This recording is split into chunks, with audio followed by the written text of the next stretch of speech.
Bueno, pues a continuación pasamos ya a entrar en materia.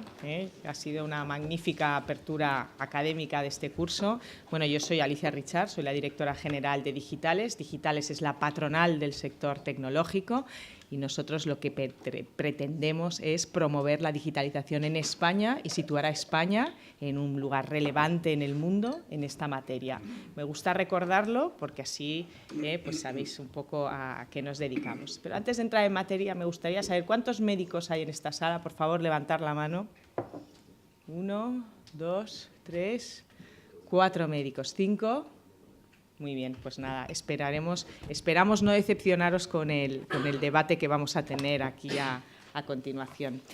El motivo por el que, bueno, yo tengo que decir que soy hija de médico, soy hija de anestesista y de cardiólogo y bueno, pues eso al final marca tu infancia, tu adolescencia, nunca vas al médico y al final todo se resuelve con paracetamol y ibuprofeno, ¿no? Pero bueno, sin frivolizar, ¿no? ¿Por qué estamos aquí, ¿no? O sea, la tecnología se está acercando a la salud a una velocidad imparable. Empresas como General Electric, Cisco, IBM, Intel, Microsoft, pero también Google, Amazon y Facebook tienen programas impresionantes para desarrollar la salud, ¿no? Los principales retos, sabéis que son la longevidad, cada vez vivimos más años y como ha dicho el consejero de forma muy bonita, ¿no? Hay que ganar vida a esos años que vamos a vivir, ¿no? Y desde luego las empresas tecnológicas se caracterizan pues porque son proveedoras de esos softwares y de esas soluciones que facilitan la interacción entre el médico y el paciente, un paciente cada vez más exigente, y también se caracterizan pues porque mantienen esa relación con el consumidor en un inicio y con el paciente y todos esos datos y todos esos volúmenes y toda esa información, pues ya sabéis que cada vez se va analizando a través de metodologías de inteligencia artificial, de machine learning, en fin, de cada vez más tecnologías. Así que sin más preámbulos voy a presentar a los ponentes que me acompañan en este panel. Es un panel de lujo, os agradezco muchísimo que hayáis venido. Entonces empiezo por Juan Fernando Muñoz, que es subdirector general de Tecnologías de la Información del Ministerio de Sanidad, Servicios Sociales e Igualdad, licenciado en Informática y máster en Ingeniería del Conocimiento por la Universidad Politécnica de Madrid. Cuenta con varias certificaciones internacionales en el área de seguridad informática y la gestión de las tecnologías. Desde hace 15 años desarrolla su actividad en el Ministerio de Sanidad tras haber trabajado en organizaciones públicas y privadas como el Ministerio de Defensa, Agencia Española de Protección de Datos Personales, Trending Topic, Ministerio de Administraciones Públicas, Comisión Europea y consultoras. Gracias. A mi izquierda, José Antonio Alonso. Desde 2015 es el director general de Sistemas de Información Sanitaria de la Consejería de Sanidad de la Comunidad de Madrid. Licenciado en Ciencias Matemáticas, también una de las titulaciones más buscadas en este momento, en la especialidad de Computación por la Universidad Complutense de Madrid. Es experto en análisis de sistemas de información por la Unidad Pontificia Comillas, entre otras. Inició su carrera profesional en el ámbito sanitario, trabajando en proyectos relacionados con software para laboratorios farmacéuticos, pasando posteriormente a realizar proyectos de implantación de soluciones de historia clínica, también importante, en múltiples hospitales de España, dedicándose durante años a la consultoría en el sector sanidad. Muchas gracias por estar aquí hoy con nosotros. Ángel Blanco, ahí estás, muy bien. Ángel Blanco es director corporativo de Organización, Procesos y Tecnologías de la Información en el Grupo Hospitalario Quirón Salud. Es ingeniero informático en la Universidad Politécnica de Madrid y posee una amplia experiencia como director de sistemas de información en diversas empresas y complejos hospitalarios y como profesor en la Universidad de Salamanca y Pontificia. Bienvenido, gracias. Julio Lorca. Aquí. Ay, perdón. Pero yo veo... bien, sí, perdonad. Es licenciado en Medicina por la Universidad de Granada, diplomado en Gerencia Hospitalaria y máster en Sistemas y Tecnologías de la Información. Desde el año 2013 es director de desarrollo en eHealth en DKV, desarrollando las nuevas líneas de negocio en salud relacionadas con tendencias innovadoras y potenciando oportunidades derivadas de la eSalud, telemedicina, promoción de la salud 2.0. Y por último, ahora sí, Adolfo Muñoz, director de la Unidad de Investigación en Telemedicina y eSalud del Instituto Carlos III, es doctor en Telecomunicaciones por la Universidad Politécnica de Madrid y entre las áreas de interés de su unidad destacan nuevos servicios basados en telemedicina, historia clínica electrónica, estándares TIC en salud e interoperabilidad entre sistemas de información sanitaria. Pues muchísimas gracias por venir. El formato va a ser, habláis cada uno 5 minutos para hacer una introducción y una exposición de cómo veis vosotros. Veis que hemos intentado hacer una mezcla en la que está la administración, el sector privado, las aseguradoras, pues para que estemos aquí y evidentemente la parte más de investigación, ¿no? Pues es un poco el mix que hemos intentado agrupar en esta mesa y os damos 5 minutos a cada uno para que hagáis una breve exposición y a continuación empezamos con el debate. Así que, Juan Fernando, cuando quieras. Pues muy bien, muchas gracias Alicia por la presentación, muchas gracias a Digitales por invitarnos y permitirnos disfrutar de un espacio de reflexión y de debate tan interesante y cualificado como el que va a ser esta mesa, al menos para nosotros, ¿no? Yo la verdad es que cuando veo el título de la mesa, Retos Digitales para la Gestión Clínica, y pertenezco a un ministerio que no tiene ninguna gestión clínica, pues tengo que hacer alguna reflexión alrededor. Lo que veo es que la mesa es muy variada y nos va a permitir ver distintas perspectivas, ¿no? Y yo creo que eso pues es parte del acierto de la organización, ¿no? Porque creo que este reto realmente es muy complicado y que necesitamos de todos, de los que estamos aquí y de los que estamos allí, con lo cual espero que la parte de debate sea de lo más interesante, ¿no? Cuando en el Ministerio hablamos de retos, como no tenemos gestión directa probablemente, pues hablamos de retos del sistema sanitario.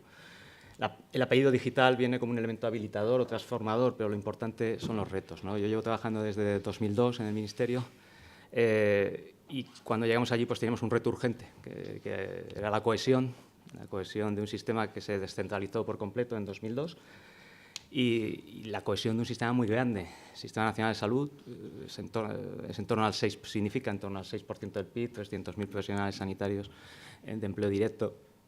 Y es un sistema muy complejo, 17 comunidades autónomas que prestan servicio completo, 3 mutualidades, varios ministerios alrededor de ello, como puede ser desde educación, seguridad social, por supuesto sanidad, la Comisión Europea, etcétera. Y afrontar ese reto de que el ciudadano se mueve y de que, como decía el consejero, la asistencia debería seguirle, la información debería seguirle, fue la primera guía de las actividades digitales que enfrentamos, ¿no?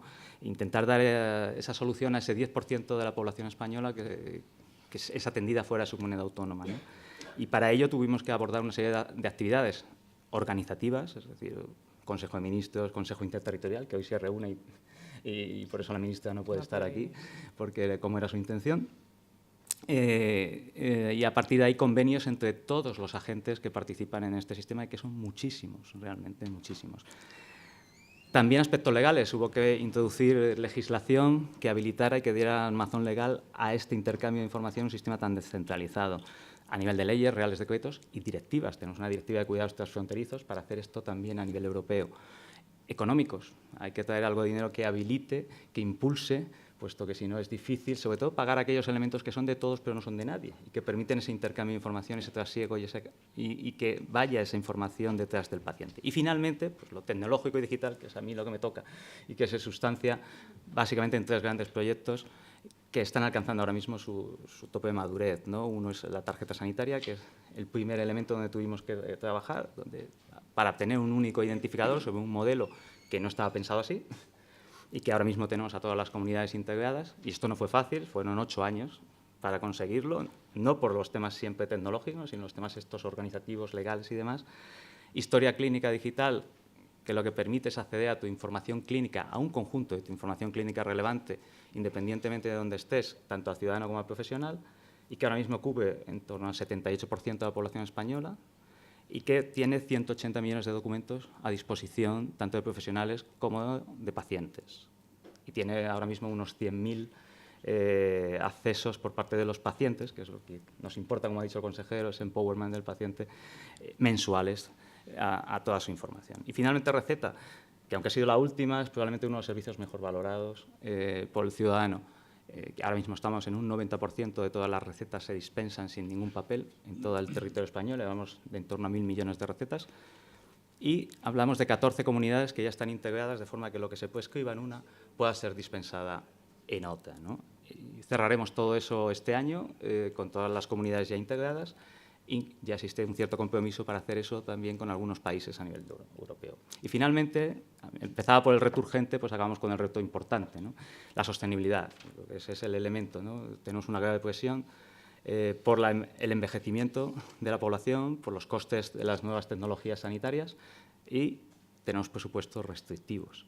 Nos lo recuerda la OCDE en todos sus informes de sostenibilidad año tras año y esto supone realmente grandes retos que implican al modelo sanitario y es la tecnología la que es habilitadora de ese cambio.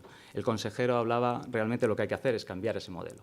Yo solo voy a dar dos ideas en las que hemos trabajado en el Ministerio, en ese modelo, en ese cambio de modelo, en ese apoyo. Una es, buscando en 2012, quizás por las urgencias también de ese momento, apoyar lo que se había hecho y muy bien hecho durante muchos años en las comunidades autónomas, buscar aquellas actividades más interesantes para ese modelo de sostenibilidad y traerlas al Ministerio y ofrecérselas al resto de comunidades que a veces pues, no alcanzan madurez todas igual en cada una de las áreas. Y, por ejemplo, en la gestión de paciente crónico, pues trajimos una actividad de una comunidad, la consensuamos entre todas las comunidades y la ofrecemos a las comunidades en modo software as a service, como cualquier empresa de servicios, ¿no? Ahora mismo ya hemos firmado con una comunidad y vamos a prestar ese servicio a sus 30.000 profesionales sanitarios directamente. ¿Para qué? Para las enfermedades crónicas. ¿Cuáles? Las más prevalentes, diabetes, EPOC y enfermedad renal crónica. ¿Y por qué? Porque tienen un curso muy conocido y tenemos mucha capacidad de mejora en eso. Como bien decía el consejero, es ahí donde tenemos que incidir en la primaria. Y ya finalmente, lo que estamos haciendo ahora mismo es un documento que sirva de estrategia a medio plazo sobre lo que sería la utilización de las tecnologías de Machine Learning y Big Data en el mundo sanitario, donde creemos que hay un grandísimo potencial, siguiendo un poco quizás ya la estela de algunos países, pero solo los pioneros, como Finlandia o Israel. Muchas gracias. Muchas gracias. José Antonio.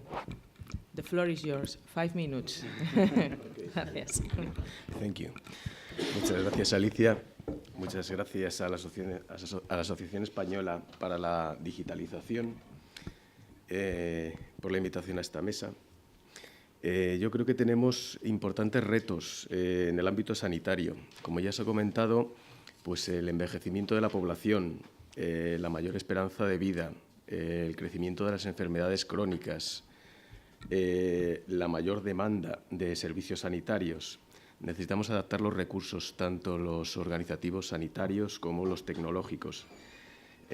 Todos somos conscientes de que vivimos una revolución digital desde hace ya años. O sea, la avalancha de soluciones tecnológicas que nos persiguen y nos amenazan por arrastrarnos es tremenda.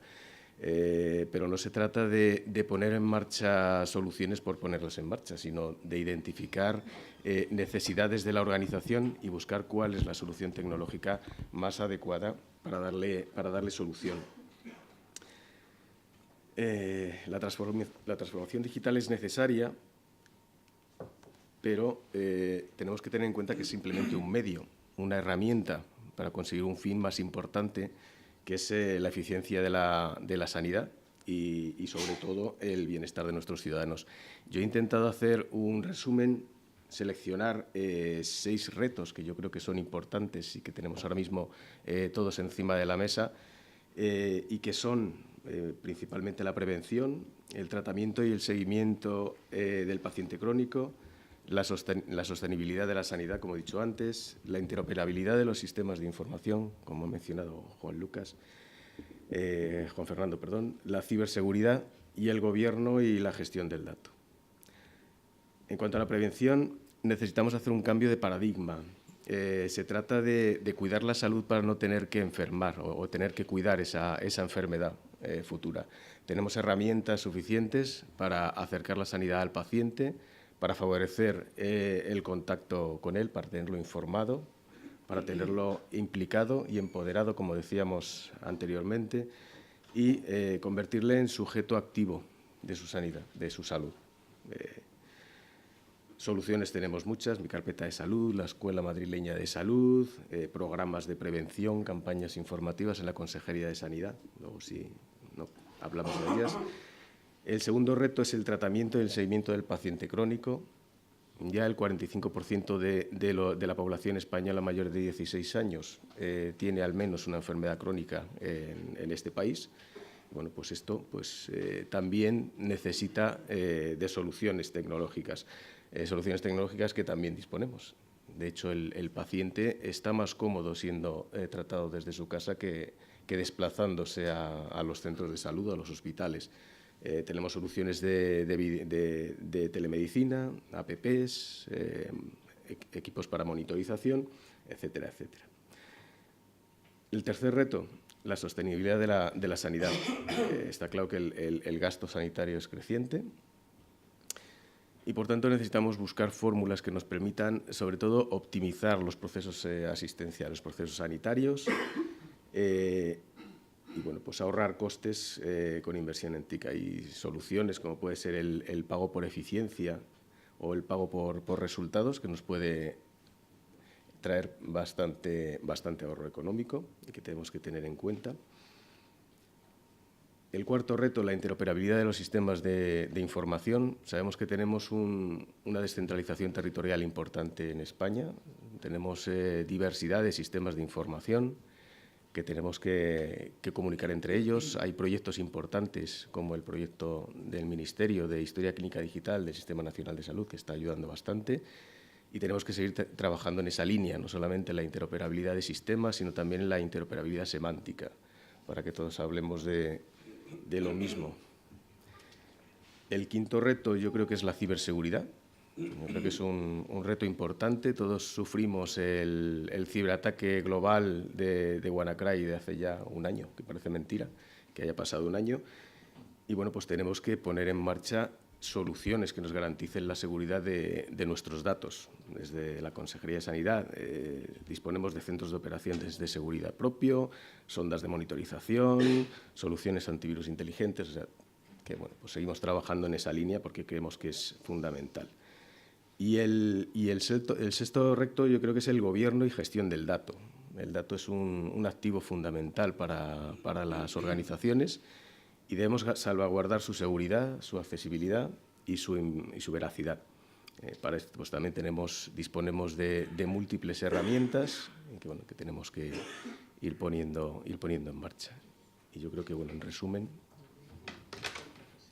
Perfectamente con el tiempo que ha asignado. Muchas gracias.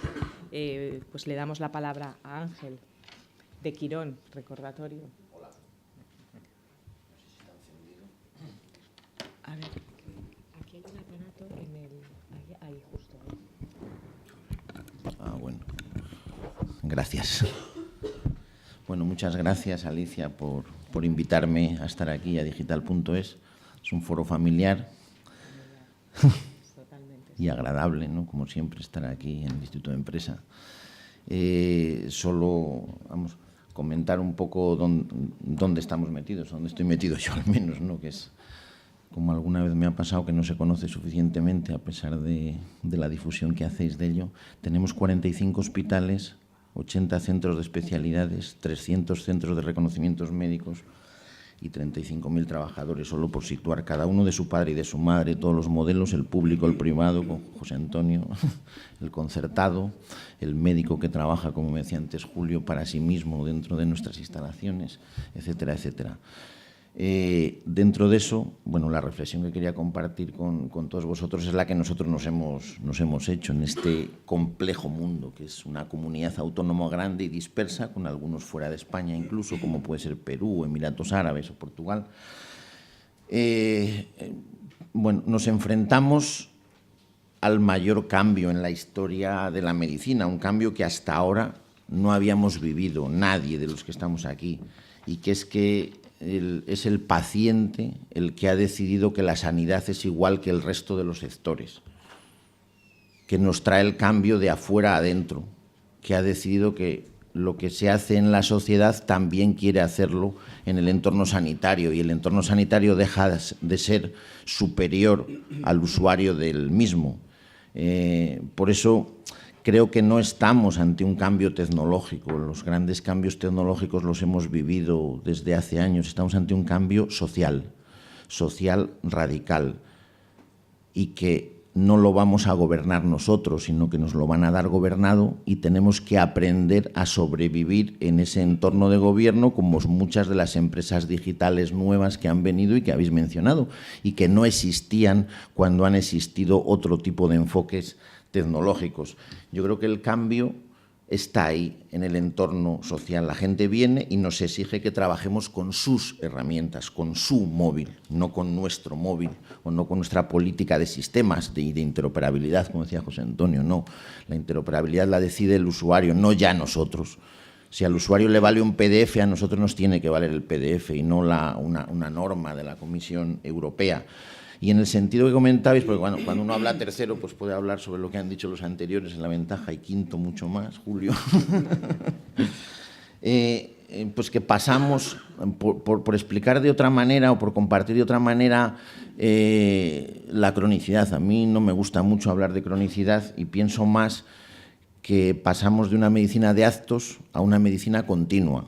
José Antonio, que está ahí, decía algún día, hace muchos años que compartimos trabajo, que nacemos en digitales, nace la gente en el sistema sanitario y muere en el sistema sanitario, con lo cual, pues eso, la vida es una enfermedad crónica, nacemos y morimos en el sistema sanitario, igual que en el sistema bancario. Unas veces vamos más, otras menos, por nosotros o por nuestros familiares, pero el cambio radical es que hoy el paciente quiere acceder al sistema sanitario las 24 horas del día, y no solo para lo urgente, para todo. Lo urgente lo decide él, no lo decimos nosotros, y se acabó aquello que le decíamos antes de que has venido a urgencias y esto no era urgente. No, no.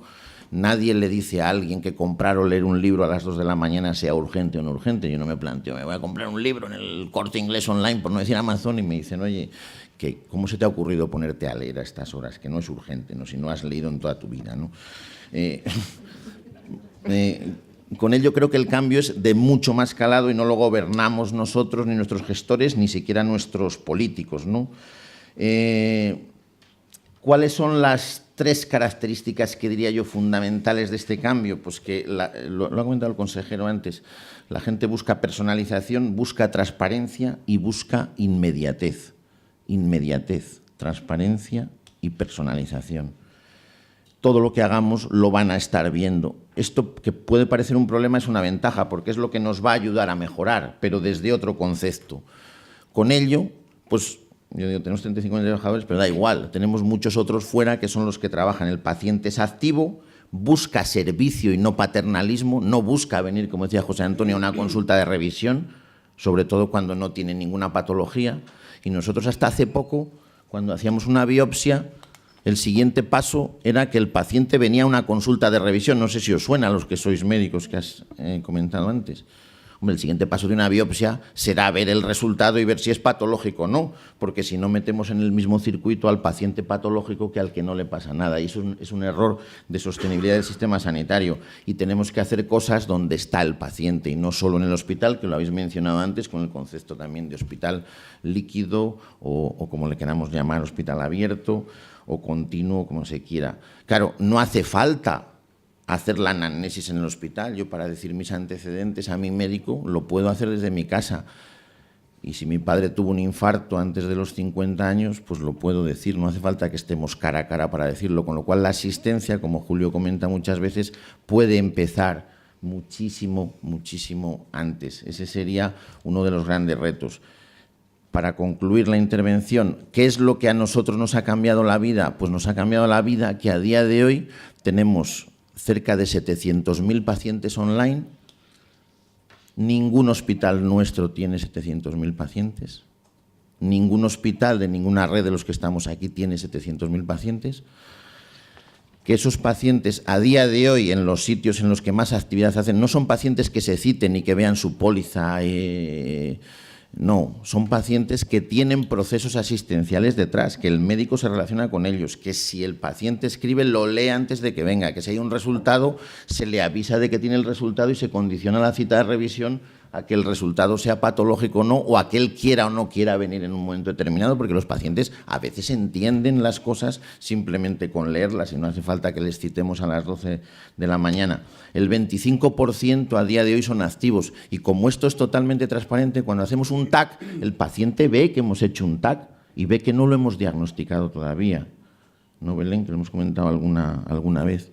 Claro, eso es bueno porque el paciente entiende que tiene un TAC hecho y que no lo hemos diagnosticado. Esto no es para que el paciente se diagnostique el TAC ni lo comparta con la vecina. No, no, no, no. Es para que nosotros lo diagnostiquemos antes y, si es posible, cada vez más cerca de cuando lo hacemos, que es lo que es medicina continua. Con lo cual, yo diría que este es el cambio. Alguien de fuera trabaja con nuestros sistemas y tenemos que adaptarnos a esa forma de trabajar que tiene la gente de la calle. Muchas gracias, Ángel. Muy interesante reflexión. Una visión, esto de que la vida es una enfermedad crónica, le voy a dar una vuelta. Muy bien. A continuación, pues Julio, cuando quieras, por favor, 5 minutos. ¿Cómo lo veis desde DKV? Muchas gracias a la organización y especialmente a la Asociación para la Digitalización. Yo adelanto que quizá haga algún comentario que espero que no se tome como alusiones, ¿no? Porque por lo de digitalización. Me refiero a que en una escuela de negocios me alegra estar aquí en este marco, puesto que de lo que se trata es de crear valor, ¿no? Y me gustaría plantear que, como decía Einstein, locura es hacer las cosas de la misma forma y esperar resultados diferentes, ¿no? Lo primero a lo que nos enfrentamos es a desaprender. Si retomáramos el libro de Hammer, de hace ya unos 20 años, no sé si tanto, sobre reingeniería de procesos, podemos encontrar que ahí se decían muchas de las cosas que hemos podido oír esta mañana y que vamos a seguir oyendo, ¿no? Es decir, cómo las tecnologías de la información van a cambiar los procesos de negocio y los procesos de operaciones en una empresa. Si cogemos toda la teoría de Jürgen Habermas de la Escuela de Frankfurt, de la teoría de la comunicación, podemos encontrar mucha inspiración, o por ejemplo los libros de Bauman de la sociedad líquida, el amor líquido, etcétera. Mucho de lo que estamos hablando ahora pues ya ha sido dicho, y lo único que ha pasado es que podemos hacer las cosas a mayor velocidad y a menor coste, y entonces estamos retomando cosas que se intuyeron pero que no se podían desarrollar. Cuando se habla de digitalización, yo siempre me gusta poner un ejemplo, y es que digitalizar una porquería te da una porquería digitalizada, no te da algo distinto, ¿no? Por eso me gusta tomar las reflexiones del MIT Sloan sobre transformación digital, en la que define que hay 3 dimensiones de la transformación digital. Uno, evidentemente, es la digitalización, pero sobre todo desde el enfoque de procesos es algo más. Es algo más que la reingeniería que definía Hammer o los procesos de RPA, que ahora tenemos, que lo que vamos a quitar es operadores de consola y vamos a poner pues autómatas. De lo que estamos hablando en el sector nuestro es fundamentalmente de desfragmentar. Desfragmentar es ir mucho más allá de los muros de un hospital y ir mucho más allá de los elementos institucionales como son los sociosanitarios, los sanitarios, lo enfermo y lo sano, y ver a la persona como un todo, porque como dicen también en el MIT, la transformación digital no es una cuestión de tecnología, es una cuestión de personas. Y personas es la segunda variable de la transformación digital. Y desde el mundo de la salud, lo primero que tenemos que dejar de hablar de empoderamiento, otra palabra que odio. De hecho, tengo un libro que se llama Construyendo la innovación social desde la emancipación, porque empoderar es darle poder a alguien que no lo tiene, mientras que aquí lo que ocurre es que un señor que te ha votado te ha dado el poder a ti y tú no se lo vas a devolver. Lo que tenemos que hacer es que darle a las personas la facilidad para que se emancipe. Y eso pasa, por ejemplo, por aprovechar el consentimiento informado para informarle de verdad. Es una gran oportunidad. Se sabe que cuando se codecide un tratamiento, las probabilidades de que la persona no lo abandone se multiplica por 3. Porque muchas veces no le discutes al médico, me llevo, pero no me lo voy a tomar o no lo voy a hacer. Si el consentimiento es una oportunidad de explicar las cosas, eso es dar oportunidad para el autocuidado y para la emancipación. También es emanciparse el que las personas ayuden a tomar las decisiones de innovación. Es lo que se llama el bottom-up innovation o el people-led innovation. Es decir, si le preguntamos a una gente por qué no se moviliza antes de una cama y le preguntamos a los profesionales sanitarios del hospital, pues no coinciden en nada lo que opinan uno y otro. Uno dice que porque tiene miedo a caerse y otro dice que con el gotero dónde va a ir o que no sé qué, pero se siguen diseñando los centros sanitarios sin preguntarle a las personas. Y, por supuesto, la transparencia. Es decir, que, bueno, de eso tendría mucho que hablar, pero prefiero dejarlo por ahora. Y el tercer elemento, digo porque lo llevo para el debate, porque habría mucho que hablar de eso, y de Big Data y de todas esas cosas. Y el tercer elemento de la transformación digital es el valor. No podemos seguir abordando una atención sanitaria basada en el volumen. Y lo que hacemos cuando hablamos de accesibilidad, que vende mucho políticamente, cortamos mucha cinta, hacemos muchos centros. Lo que estamos viendo es preguntarnos realmente qué valor estamos generando con lo que hacemos. Y evidentemente es difícil de medir, pero hay grandes teóricos como Michael Porter o Kaplan, que han creado el Instituto para el Added Value Healthcare en Harvard, que están, desde que escribió el libro Porter de Redefining Healthcare, están trabajando precisamente en cómo relacionar el coste al valor en salud generado. Hemos visto en Estados Unidos que gastando el 19% del PIB generan, por una salud fragmentada de, como antes decía, del médico que trabaja para sí, generando que meto un gatekeeper, aquí lo hago todo lo más ahorrativo posible, pero me da igual si el siguiente paso, porque es otra empresa, otro médico, le llega con una papa más gorda. Por eso los americanos son excelentes en alta complejidad, sin embargo tienen indicadores de salud parecidos a países subdesarrollados.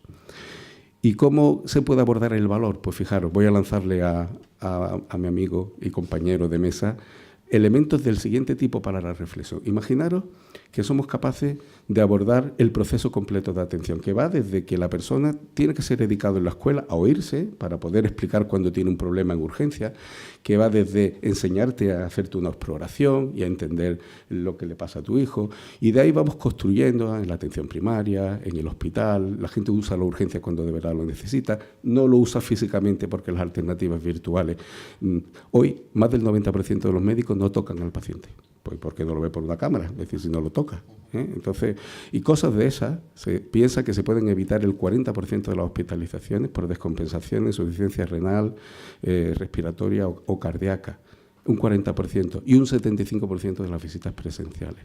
¿Y qué tal si hiciéramos lo siguiente? Si le lanzáramos a los proveedores un reto, junto con los financiadores, que es acercar la financiación a la provisión. ¿Qué tal si en vez de pagarle por volumen, por acto, yo le dijera, oye, te voy a pagar una cantidad al año por un diabético tipo 2 entre 25 y 50 años? Pues lo que ocurriría es que él implicaría parte del riesgo en su forma de gestionar, porque ya él sería el primer interesado en hacer de forma coste eficiente, puesto que no le estoy pagando porque le voy a pagar lo mismo. Si recordáis cómo salieron los GDR, los grupos de diagnósticos relacionados, pasó exactamente lo mismo. Se pagaba por estancia, la gente se iba a morir si se iba antes de 18 días. Y al final no solo era eso, sino que se infectaban menos, que no había hospitalismo y además se creó la cirugía mayor ambulatoria, gracias a la tecnología también. Por tanto, desaprender. Person center, lo que se dice en lo de digital, lo llaman el buyer persona. Procesos, pero pensando en la desfragmentación y atención basada en valor. Muy bien, muchas gracias. Os dais cuenta cómo los médicos son humanistas. Ha citado a Habermas, a Zygmunt Bauman, en fin, muy interesante. Vamos subiendo el nivel, muy bien. Y por último, Adolfo, cuando quieras, 5 minutos y empezamos el debate. Muchas gracias por la oportunidad que nos habéis dado de venir aquí a aprender. Estoy aprendiendo al menos muchas cosas y yo lo que quería era dar un punto de vista de manera casi telegráfica por la escasez de tiempo, pero el punto de vista desde la unidad de investigación, es decir, el punto de vista desde la investigación, que es en lo que nosotros trabajamos. Nosotros ahora lo que estamos haciendo, y no voy a entrar en las razones porque ya se han expuesto, es buscar nuevas maneras de hacer la atención sociosanitaria, porque queremos incluir también, como es el título de la ponencia, a los cuidados sociales dentro de esto. Y la idea que nosotros perseguimos es que necesitamos generar nuevos servicios, sacar los servicios del hospital y acercarlos al paciente, a su entorno, no solo al domicilio, o generar nuevos servicios que la tecnología nos permite hacer, que antes no son posibles, como por ejemplo unir, como decía, la parte social a la sanitaria, o incluso de alguna manera monitorizar de la manera menos invasiva posible para detectar cambios en los patrones de comportamiento de los pacientes que nos permitan prever que ahí está pasando algo y actuar antes de que el problema sea más grave. Como digo, investigar en esto lo que significa es obtener evidencia de que estos nuevos servicios, estas nuevas maneras de hacer los servicios, son capaces de mejorar desde un punto de vista científico los servicios que ahora mismo se están dando.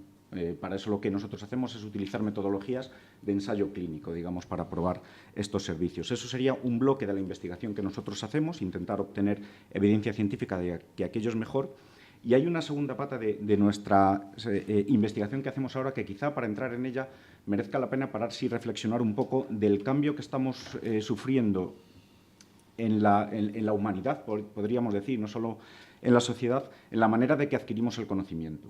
Si nosotros empezamos adquiriendo conocimiento simplemente observando los fenómenos naturales, podemos poner el ejemplo de los planetas, nuestros ancestros miraron las estrellas y vieron que había 5 que se movían, y eso lo llamaron planetas. El siguiente paso fue la mejora de la tecnología y ya utilizando telescopios, pues Herschel descubrió Urano, que eso nos lo ha permitido la tecnología, pero sigue siendo simplemente observar fenómenos naturales. El siguiente paso fue establecer leyes físicas y a partir de esas leyes obtener conocimiento. Newton sacó su ley, Kepler sacó su ley y Le Verrier y Adams, utilizando esas leyes, dedujeron la existencia de Neptuno. Fuimos a mirar y efectivamente allí estaba Neptuno. El siguiente paso que nos lo ha permitido también la tecnología es que ahora, cuando las leyes físicas son demasiado complicadas, lo que podemos hacer es establecer modelos y hacer, poner esos modelos en marcha a ver qué pasa. Eso nos lo permite la computación. Haciendo eso podemos ver cómo se originó el sistema solar, por ejemplo, y de ahí deducimos que tiene que haber una nube de objetos alrededor del sistema. Y vamos a mirar y efectivamente hemos adquirido ese conocimiento y vamos a mirar y ahí está. Y lo que nos encontramos ahora, y es el gran cambio, es a partir de los datos. Esos objetos que están por ahí fuera, más allá de los planetas, analizando las órbitas y analizando la relación de esa gran cantidad de órbitas que tenemos, vemos que hay hay unas relaciones que hemos deducido directamente de esos datos que antes no teníamos y se prevé la existencia de un nuevo planeta que todavía no hemos descubierto, pero que los astrónomos dicen que están ahí. Hemos visto cómo vamos cambiando la manera de adquirir conocimiento y yo creo que eso es importante y tenemos que ser conscientes de ello. Y ahí es donde entra todo el análisis de datos, los Big Data, Machine Learning, etcétera. Y nuestra parte de investigación en ese campo precisamente es dotarnos de herramientas que sean capaces de permitirnos analizar esos datos, gestionar esos datos, etcétera. ¿Por qué? Pues porque ahora mismo sabemos que las enfermedades no es solo cuestión de nuestro fenotipo y genotipo, sino que tenemos también lo que estamos empezando a llamar expotipo, que es todas aquellas cosas con las cuales nosotros entramos en relación, desde la contaminación, la distancia a la que tenemos acceso a comida fresca, a vegetales, el lugar donde vivimos, nuestro uso de las redes sociales, etcétera. Toda esa gran cantidad de datos que ahora mismo estamos gestionando nos pueden servir para extraer conocimiento directamente, sin tener conocimiento previo, digamos, simplemente analizando esa gran cantidad de datos y obtener, como digo, conocimiento que pueda ayudar a mejorar la sanidad. Y esa parte de investigación nuestra, precisamente, como decía, es crear herramientas para poder utilizar esos datos y eso lo que significa e implica es lo que nosotros llamamos nuestra investigación básica. También en telemedicina, en salud, tenemos esa parte de investigación básica que quizá no se aplica directamente, pero que queremos tener ahí para poder generar nuevo conocimiento y que los que saben del tema, los profesionales sanitarios, los profesionales sociales, puedan, utilizando estas herramientas, extraer conocimiento de ahí. Y simplemente para terminar, el Carlos III es consciente de ello y estamos intentando Bueno, pues crear un nuevo centro que se va a llamar Centro de Investigación e Innovación en Cronicidad, Salud Digital y Sistemas, que lo que va a hacer es unir esas 3 unidades que ahora mismo están separadas, entre ellas la mía, de la telemedicina, dentro del Carlos III, para obtener sinergias y poder ser capaces de generar, como decía, nuevo conocimiento. Muy bien, pues oye, muchísimas gracias. Muy interesante lo del expotipo. Estaremos pendientes. Y hay otro concepto más, que es el de infobanco, que queremos sacar También, a igualdad espérate. de los biobancos, que simplemente sean repositorios de información en los que poder Muy bien. actuar.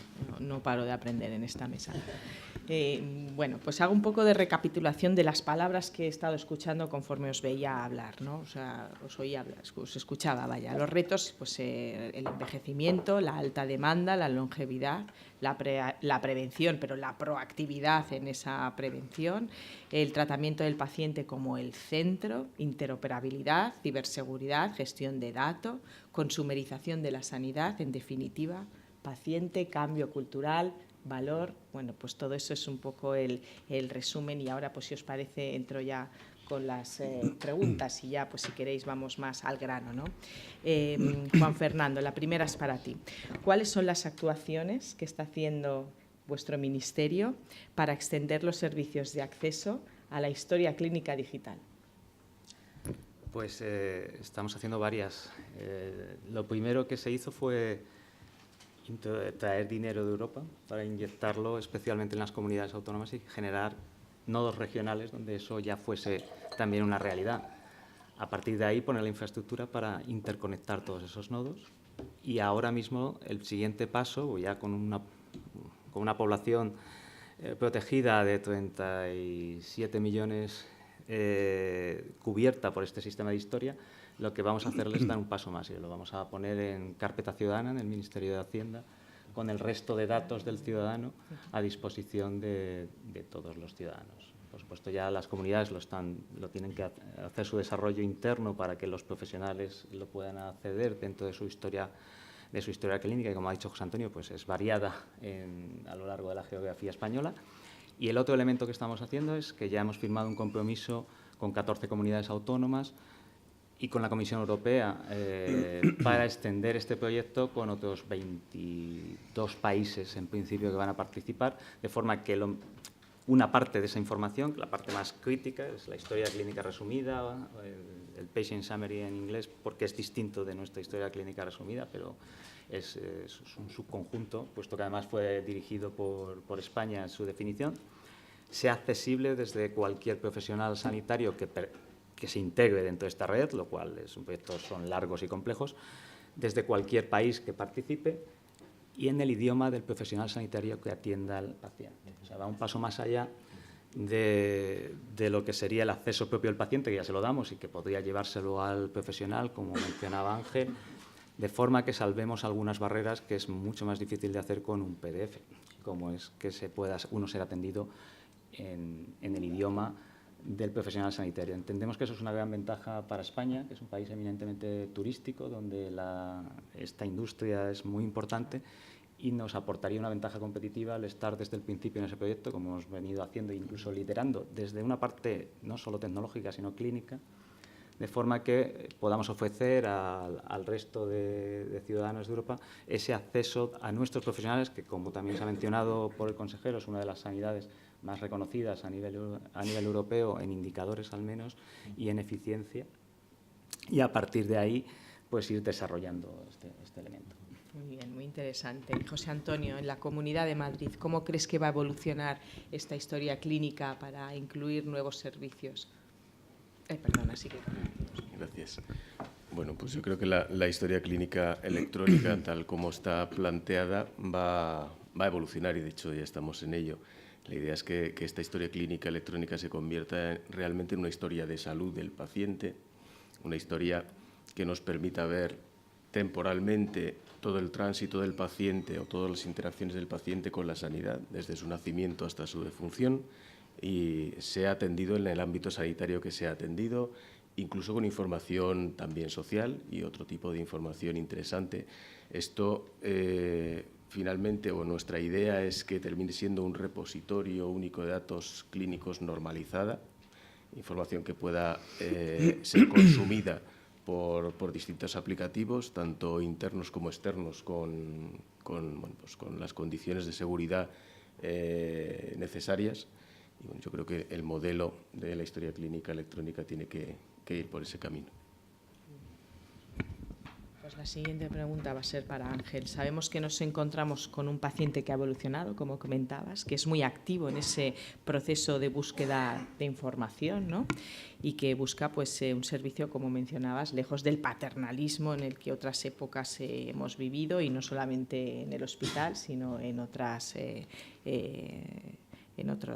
centros, ¿no? Entonces, ¿qué acciones crees que se deberían poner en marcha o que ya están para que el paciente no rompa su vida cotidiana y se pueda desarrollar allí donde esté el paciente, los servicios digitales? Vale, vamos. Yo creo que la principal acción es ser práctico. Y ser práctico implica jugar en su terreno. Y jugar en su terreno es lo que hasta ahora creo que no hemos hecho, que es jugar en su terreno, aprender del resto de sectores. Un paciente hoy, yo comenté antes que un 25% en comunidades como Madrid, en nuestro caso, no es así en otras comunidades, los podemos considerar online. La mayoría, bueno, crece a un ritmo espectacular y podría decir que a día de hoy la mayoría de los pacientes son capaces de hacer su historia clínica sin que nosotros con proyectos europeos, Juan Fernando, se la estemos haciendo durante los siguientes 20 siglos, ¿no? O sea, son capaces de recopilar la información, de almacenarla, de custodiarla, de interpretarla o que otros se las interpreten, de buscar palabras clave, ir a Google y entender y predecir el siguiente paso. Es tremendo esto, es tremendo. Porque no van a contar con nosotros para que les demos esto resuelto. Hay un ejemplo con José Antonio ahí, pues que hemos hecho en los últimos días de un cambio radical en la medicina que no habíamos descubierto hasta ahora, que es que a veces podemos hacer las pruebas antes de que venga el paciente y que el primer paso no es verle en la consulta y después hacerle la prueba, sino al revés. Como yo ya siempre le voy a hacer esta prueba, pues se la hago antes y veo primero la prueba y después veo al paciente, que sería apostar por lo que comentaba Julio, de trabajar en todos los círculos, en todos los lugares. Y en ese paso de apostar, porque primero tengo que hacer la prueba, el primer paso es saber si el paciente ya se la ha hecho en alguna parte del mundo, que nosotros no lo sabemos, pero él sí lo sabe. Y antiguamente lo hacía, porque iba con un sobre por todos los lados y lo guardaba en la estantería del salón y ponía al lado la de sus hijos, y vinimos nosotros, como decía Julio antes, con esto de informatizar mal, y hemos retrocedido en algunas partes porque hemos bloqueado algo que le daba libertad de movimiento y que a nosotros nos permitía trabajar más en un contexto de procesos. No es malo que sea el paciente el que lleve esto, lo malo es que le hagamos ir de un sitio a otro sin sentido y que repitamos las cosas, con lo cual, concretamente, creo que nos equivocamos cuando decimos que Google es malo. Google sabe más que cualquiera de nosotros, incluso aunque seamos médicos. Que WhatsApp no es seguro, ahora creo que sí lo es, ¿no? Pero antes decíamos que no era seguro. Lo más seguro es no atender a la gente a tiempo. Esto es imparable. O sea, ¿qué hacemos pensando en alternativas a WhatsApp? Yo es que creo... Si podías hacer la pregunta, ¿cuántos no tienen WhatsApp o no utilizan de los que están aquí? Pues no habría ninguna mano que se levantara. Bueno, no voy a seguir no siendo que haya una, porque es una estadística demoledora. Claro, cuando nosotros vamos a nuestro centro de trabajo, ahora después vamos a prohibir a la gente que use WhatsApp porque esto no es seguro, porque es de una empresa que no se sabe qué hace con los datos, bla, bla, bla, bla, bla. No. Viene otro mundo en el que tenemos que utilizar las herramientas con las que nos relacionamos con los usuarios, y esas son las suyas, no las nuestras. Y seguimos con esta mentalidad. Vamos a comprar un acelerador de protones, montar un Da Vinci, no sé qué, todo cosas ahí de ciencia ficción, de investigación y de docencia. De investigación y de docencia, ¿no? Si hablamos de pacientes, lo que importa es la asistencia. Y esto es peligroso de decir en el sector en el que estamos, ¿no? Y la asistencia tiene otros condicionantes diferentes. Es muy bueno decir que vamos a atender a los pacientes antes, que les vamos a seguir. Lo que pasa es que eso no es noticia. Si tú dices, no, es que he reducido la espera en 5 minutos en la consulta. Eso no viste más decir que soy urólogo y que voy a montar un nuevo Da Vinci, ¿no? Muy bien, tomamos nota. Muy bien. Adolfo, en esta línea, ¿qué nuevos servicios asistenciales crees necesarios para una detección precoz de recaídas o empeoramiento en el entorno cotidiano del paciente? Bueno, pues a lo mejor lo que digo precisamente es que nosotros, desde nuestro punto de vista de investigación, lo que tenemos que crear son esas herramientas previas. Nosotros hicimos un proyecto en el cual poníamos sensores en casa de personas mayores relativamente dependientes, sensores en la puerta, en la cama, de presencia en las habitaciones, en el sillón, en la puerta de la nevera, en ese tipo de cosas, en los pastilleros, en el teléfono, en la puerta de entrada y salida, y lo que hacíamos era adquirir datos. Con esos datos lo que hacemos es definir patrones de comportamiento de la persona. Fijaos que estos datos no son nada invasivos, es decir, simplemente son normalmente señales de sí o no, o abres, cierras, y no... con esos patrones que estamos descubriendo podemos, en el tiempo, comprobar si de alguna manera los patrones cambian. ¿Vale? Y si esos cambios en los patrones significan un empeoramiento del estado o un empeoramiento futuro. En el proyecto aquel lo que hicimos fue comprobar también por medio de encuestas, cuál era el estado real del paciente, y eso lo cotejábamos con los patrones que nosotros habíamos detectado para, evidentemente, como decía antes, obtener evidencia científica de que eso va a ser así, de que nosotros somos capaces de predecir que las personas están empeorando su estado a partir de esos cambios en el comportamiento, ¿no?